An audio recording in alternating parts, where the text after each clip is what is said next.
इंकलाब जिंदाबाद जिंदाबाद जिंदाबाद। सबको शिक्षा सबको काम वरना होगी नींद हराम। नई शिक्षा नीति नहीं चलेगी नहीं चलेगी नहीं चलेगी। स्थायी रोजगार का प्रबंध करो प्रबंध करो प्रबंध करो स्थायी रोजगार का प्रबंध करो प्रबंध करो प्रबंध करो सबके लिए नौकरी का प्रबंध करो प्रबंध करो प्रबंध करो सबके लिए नौकरी का प्रबंध करो प्रबंध करो प्रबंध करो। सरकार मुर्दाबाद मुर्दाबाद मुर्दाबाद हरियाणा सरकार मुर्दाबाद मुर्दाबाद मुर्दाबाद। दुष्यंत चौटाला मुर्दाबाद।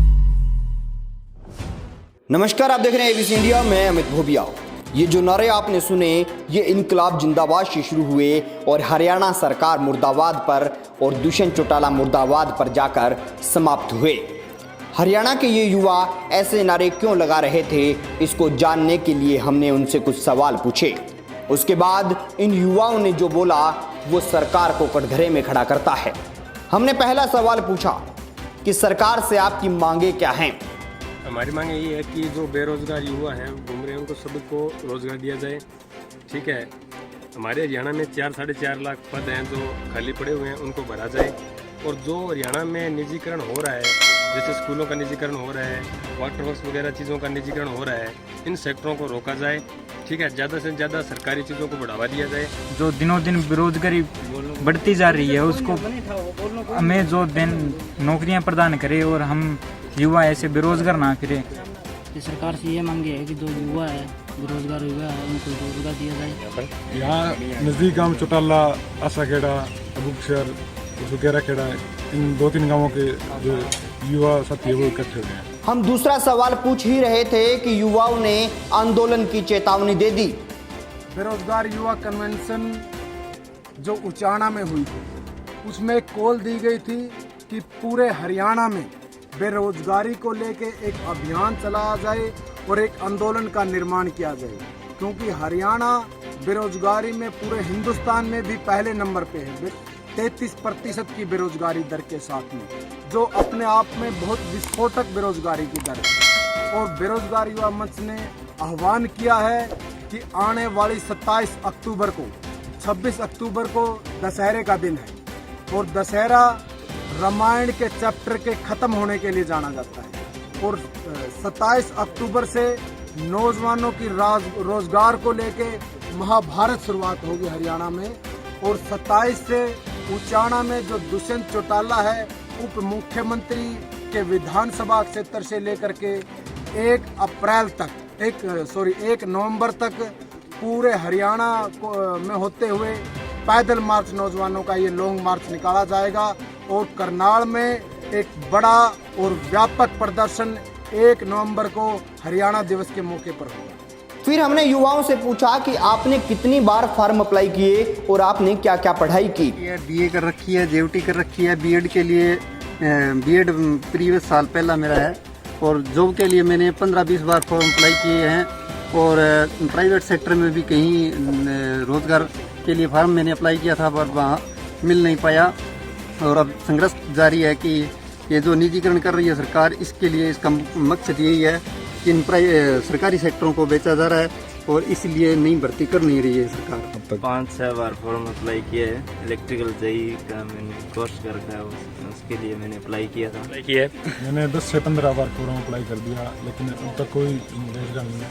हरियाणा पुलिस के तो हर साल मतलब सरकार आती है, पहले फार्म रद्द कर देती है, उसके बाद नए फार्म, अनेकों ऐसे फार्म मतलब रद्द किए, दोबारा भरवा लिए, फीस भरवा ली। ग्राम सचिव पटवारी के तो 2012 में फार्म भरे, उसके बाद रद्द कर दिया, नया निकाल दिया। फिलहाल कोई भर्ती नहीं है। मैंने 4-5 बार फॉर्म अप्लाई किया डी ग्रुप के अंदर, के अंदर जो फॉर्म अप्लाई किया है। फिर हमने पूछा कि क्या डीसी रेट पर नौकरी मिल रही है। ये नौकरी डीसी रेट पर भी कोई नौकरी नहीं मिल रही आपको ना, बिल्कुल भी डीसी रेट पर नौकरियाँ नहीं है, क्योंकि जो नौकरियाँ मिल रही है वो सिफारिश या पैसों के बल पे मिल रही है। वो भी जो मतलब राजनेता के जानकार हो उनको नौकरियाँ दे रही है सरकार, वो और किसी को वो नहीं जी, कोई नौकरी नहीं मिल रही डीसी रेट पर। फिर हमने पूछा कि विपक्ष आपकी आवाज बन रहा है।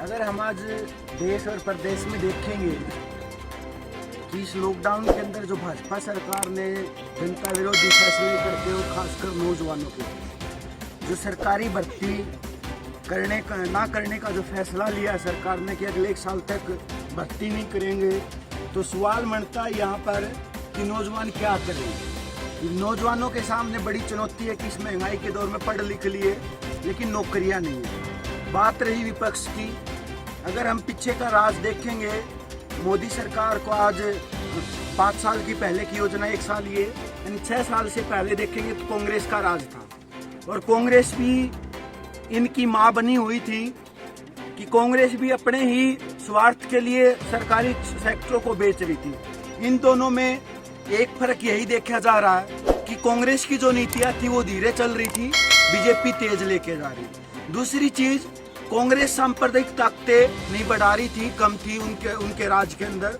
धर्म के नाम पे बंटवारा कम था। लेकिन भाजपा सरकार ने, मोदी सरकार ने जो किया है, प्रदेश को धर्म और जाति के नाम पे बांट दिया। तो इस वजह से जो विपक्ष की भूमिका कांग्रेस या और पार्टियों की बननी चाहिए थी, वो भी कहीं ना कहीं मोदी की गोदी में जाके बैठ गए, मोदी के साथ दिखाई दे रहे हैं। तो देश का और प्रदेश का विपक्ष भी आज के टाइम में रोजगार के सवाल पे चुप बैठा हुआ। और अंतिम सवाल हमने पूछा कि बेरोजगारी भत्ता मिल रहा है या नहीं। नहीं, बेरोजगारी भत्ता नहीं मिल रहा है। इसमें तरह तरह की शर्तें लगा दी जाती है जिससे बेरोजगारी भत्ता नहीं मिलता। मतलब एसडीएम से इनकम बनाना, अलग अलग तरह का बेरोजगारी भत्ता नहीं मिल रहा। बाकी जिनको मिल रहा है उनका टाइम पे फॉर्म अप्रूव नहीं होता, तरह तरह की दिक्कतें आ रही हैं। ये लगभग बहुत कम लोग हैं जिनको बेरोजगारी भत्ता मिल रहा है। या जो सक्षम में काम करें वो मतलब 3 साल की एक शर्त है या 35 साल की शर्त है, वो भी एक खतरनाक शर्त है। तो दोस्तों, हमारे हर सवाल पर युवाओं ने क्या जवाब दिया ये आप भली भांति समझ गए होंगे। एबीसी इंडिया युवाओं की आवाज है, इसीलिए आप इस चैनल को सब्सक्राइब कर लीजिए और सरकार के खिलाफ बुलंदी से बोलिए और जो बोलना चाहते हैं निर्भय होकर बोलिए, क्योंकि हम हैं आपकी आवाज। देखते रहिए एबीसी इंडिया। एबीसी इंडिया, आपकी आवाज, आपका विश्वास।